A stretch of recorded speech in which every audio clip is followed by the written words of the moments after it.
Media Day could herald a new era for England. As the digital clock that had been placed in the middle of the futsal hall at St George's Park ticked down towards the start of the Media Day with each of England's 23 World Cup players last week, a long queue formed in front of the desk where Raheem Sterling was to spend the next 45 minutes talking to newspaper, internet, television and radio journalists. There was a line in front of the desk where Harry Kane was to sit, too.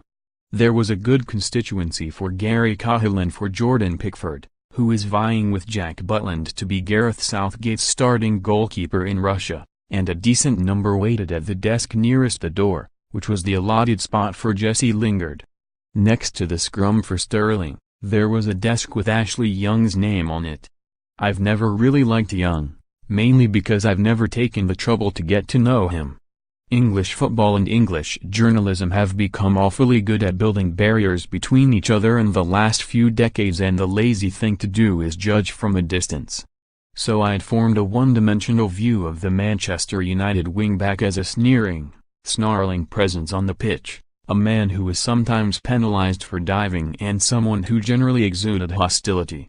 I thought he'd probably be monosyllabic and defensive at the Media Day. I saw him talking to a reporter from the BBC. When he'd finished, I went over. It was the first time that I have been brave enough and trusting enough to try something like this for 22 years. Media Day is an institution in the week leading up to the Super Bowl in America, a day when every player stands at a lectern or sits in a seat in the stands and fields questions from journalists for an hour, but it has never been part of our culture. Distance between journalists and those they are writing about promotes objectivity, but it can also breed a lack of accountability.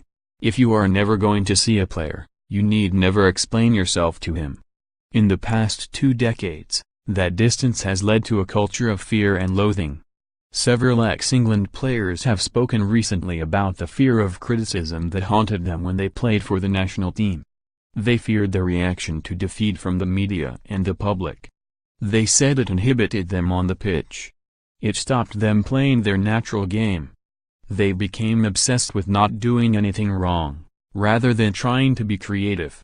Previous England managers have lacked either the courage or the will to try to do something about it, but Southgate went to the Super Bowl last season, saw how the media and the players interacted and gave his communications team his backing to try something similar before the World Cup.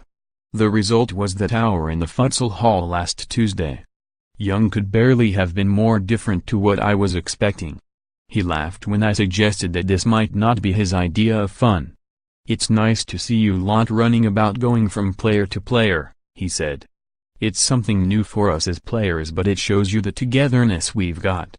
Everyone in the same room together, talking of our hopes." He was not defensive or hostile or sneery or chippy or monosyllabic. The opposite, actually. His eyes danced as he talked about the childlike joy he feels about being chosen to play in a World Cup. He said he had never felt like this before in the international game.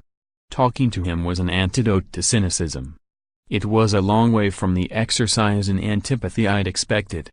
A year ago, I don't think there would have been many people in the press who would have said I'd be going to the World Cup, he said. I'm an honest person and I know that. But when you get your head down and you have that work ethic to want to succeed, I never wrote off my chances of going to Russia. I just needed to play football, and whether that was going to be as a left winger, a left back or a left wing back, I was going out there to give 100% and hoping to be on the plane.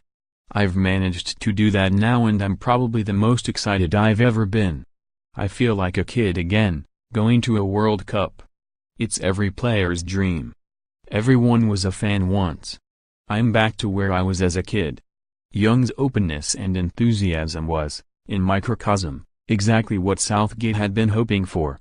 Optimism will come from results and performances, said the England manager on Thursday night in Leeds.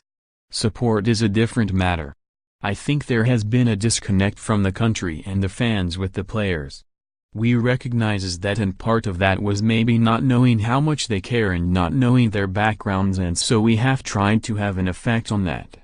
Elsewhere in the futsal hall, Danny Rose was giving a courageous, moving interview about his recent battle with depression, Delali performed his trademark celebration dance for a YouTube channel, and Sterling, who had been at the center of controversy over a tattoo on his leg, answered every question that was asked of him. All the players bought into it. For all the people in that hall, I think, it felt like a step forward. There will be people who say none of it matters and it will not make a jot of difference to how England perform in Russia.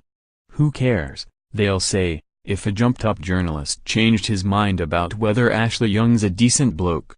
It won't make him any better able to defend against Eden Hazard if they face each other in Kaliningrad later this month. Maybe they've got a point, but there are wider issues here, too. The most obvious one is that greater positivity around the team can only be a good thing for our World Cup prospects, and if Tuesday broke down one or two barriers and encouraged people like me to shift my opinion about a player for the better, however subtly, that has to be progress. Southgate's job is to explore every avenue in trying to make his players the best they can be, and if Tuesday made one player 1% less worried about the criticism, or 1% more confident about voicing an opinion, then it was worth it.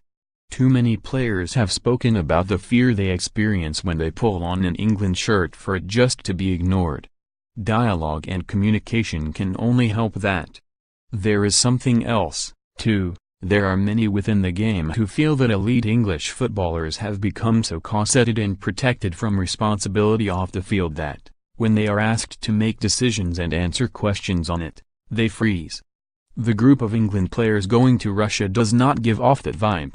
They dealt with everything that was thrown at them on Tuesday with confidence and